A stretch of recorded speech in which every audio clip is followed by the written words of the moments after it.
السلام عليكم. سلام البنات، كي دايرين؟ لباس عليكم؟ بخير ان شاء الله تكونوا بخير على خير، تكونوا بصحه جيده. مرحبا بكم البنات، مرحبا بكم في القناه خديجه ام رانيا. نتوكلوا على الله. مهم كما كتشوفوا هنايا البنات عندي الكيكه هنايا بالشوكولاته وباللوز افيلي.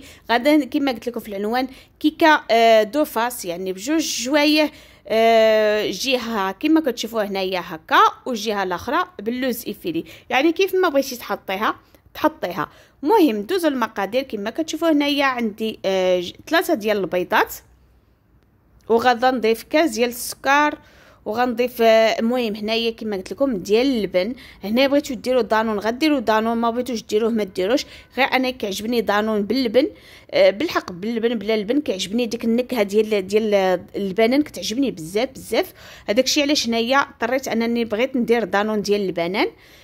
مهم غدا ناخذ العبار بالكاس ديال هذا الدانون، ما بغيتوش ما درتوش دانون كديروا العبار عادي ديال الكاس عادي ديال العنبه. مهم كما كتشوفوا ضفت هنايا 3 ديال البيضات، وكندير عليها كاس ديال الياغورت. مهم الا عندك، الا ما عندكش ما ديريش. صافي غدا نضيف هنايا كاس ديال السكر. كما قلت لكم العبار ديال الدانون هو اللي كناخذ. كاس ديال السكر، وغندير كاس ديال الزيت، وعاد غادا ندير هنايا كما كتشوفوا واحد الساشيه ديال الفاني. الساشيه ديال الفاني كتجي مع النكهه ديال البنان، كتجي خطيره بزاف. مهم كيكه اين فوا كتخدموا فيها كديروا فيها اي نكهه، لاحظوها ملي كطيب كتعطي الريحه في الدار بان راه طايبه بدانون ديال البنان اولا ديال الفاني. هذاك الشيء علاش كيعجبني وكيعجبني نتفنن بزاف الكيكات. انا كندير بعض المرات كيكه بالماء سخون، كنديرها بالقهوه، كنديرها بالليمون، يعني كنغير، كنديرها بالدانون ديال البنان. بعض المرات ما كنديرش، كندير باللبن، كندير بالعصير ديال الحامض وبنادم غادي. المهم كتعجبني بزاف بزاف هذاك الشيء علاش، وكنحاول انني نتفنن فيها. بحال دابا اليوم درتها باللبن، مره اخرى ما نديرش باللبن، نديرها بشي حاجه اخرى. يعني عندنا عجينه وحده راه كنتفنوا فيها. صافي كما كتشوفوا درت 3 ديال البيضات، كاس ديال السكر، كاس ديال الزيت، وعندي كاس ديال اللبن هو اللي درت، وساشيه ديال الفاني. صافي غدا نخلط الخليط ديالي. انا كيعجبني نديرهم مولينكس، انا دائما كنخلطهم مولينكس باش دغيا كتخلط ليا بلا ما نبقى نتعطل في التخلاط. هذاك الشيء علاش كنخلطهم في مولينكس. من بعد كنخلطهم مزيان في مولينكس. وغادا ندير هنايا 3 ديال الكيسان ديال الطحين. مهم كما كنقول لكم دائما على حساب العبار، لان كنضيف الكاس بالكاس على حساب الطحين، ماشي على حساب العبار. بالحق حتى على حساب العبار، لان ملي كنديروا الكاس الكبير ديال العبار راه كناخذوا الدوبل ديال الطحين. المهم كما كنقول لكم دائما بان كاين الطحين، كل طحين كي داير. كاين الطحين اللي كيتشرب دغيا، كاين الطحين اللي كتبقاي ديري ضيفيه حتى كتلقاي راسك دايره اكثر من القياس. المهم كما كتشوفوا هنا عندي 3 ديال الكيسان ديال الطحين، وكندير 3 ديال الساشيات ديال الخماره ديال الزا. صافي كنبقى نخلط الخليط ديالي مزيان حتى غادا نحس بالعجينه ديالي بان ما غاديش نديرها ثقيله بزاف، وما غاديش نديرها خفيفه عاوتاني بزاف، حيت خصها تجيني متوسطه باش كتجيني شويه مقطنه من داخل. هذاك الشيء علاش البنات الكيكه دائما ما نكثروش فيها الطحين بزاف، وما نخليوهاش جاريه عاديه، حيت الكيكه ماشي تقولي ديال اللبن، لا راه بحال اللبن بحال الحليب عادي، بحال اي حاجه كتكون ليكيد، يعني عادي. واخا كتقولوا شويه اللبن كيكون شويه خاطر، ولكن راه الطريقه ديالو بحال الكيكه العاديه، ولكن راه كتجي خطيره هاد الكيكه باللبن.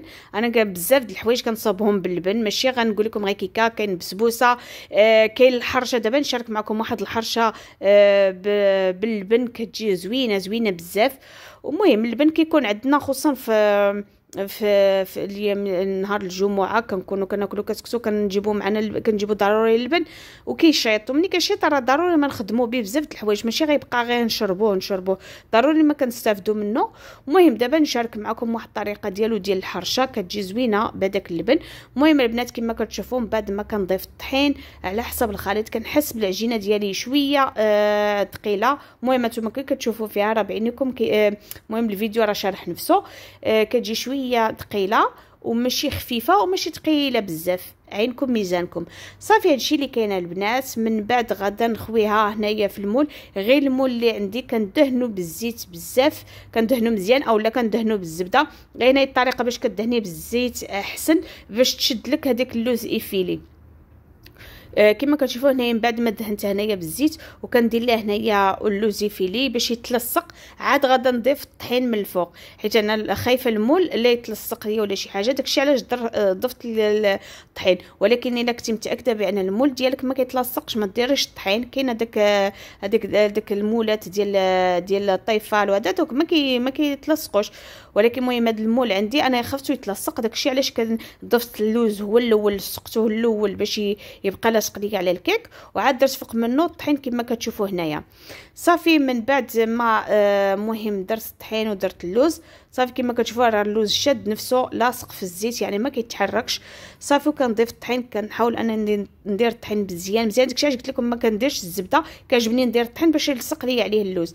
صافي من بعد كما كتشوفوا كنخوي الخليط ديالي في المول، وغادا نشيط نخلي شي شويه قيمت معلقه كبيره ولا 2 معالق ديال العجين اللي غنخليها باش ندير فيها الشوكولا. صافي كما كتشوفوا بعد ما درت الخليط كله خليت شي حاجه قليله وغادا ندير فيها الشوكولا كاكاو.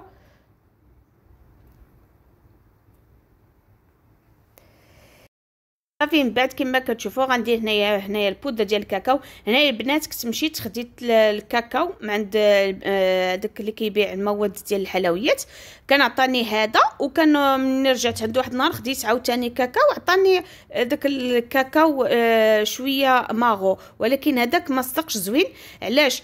واخا هو كيقول لك ديال الشوكولات هذاك زوين، هذاك فيه السكريات حلو هذا، ولكن خايب ما كيعطيش اللون، ما كيديرش اللون ديالو زوين، كيخرج مارو ومفتوح. هذا البودر الكاكاو هذا زوين، هذا كيكون شويه مار ولكن زوين، حيت ملي كديريه حيت ضروري تستعمليه مع الحلويات، ما يمكنش تشرب مع الحليب لانه هو اصلا مر، وكان ملي كديريه في الكيكه كيبقى الديكور ديالو. اما هذاك اللي كيقول لك راه يصلح حتى زعما يشربوه الدراري الصغار مع الحليب هذاك ما كيصدقش، ما كيجيش زوين، ما كيعطيش الديكور حتى زوين في الكيكه.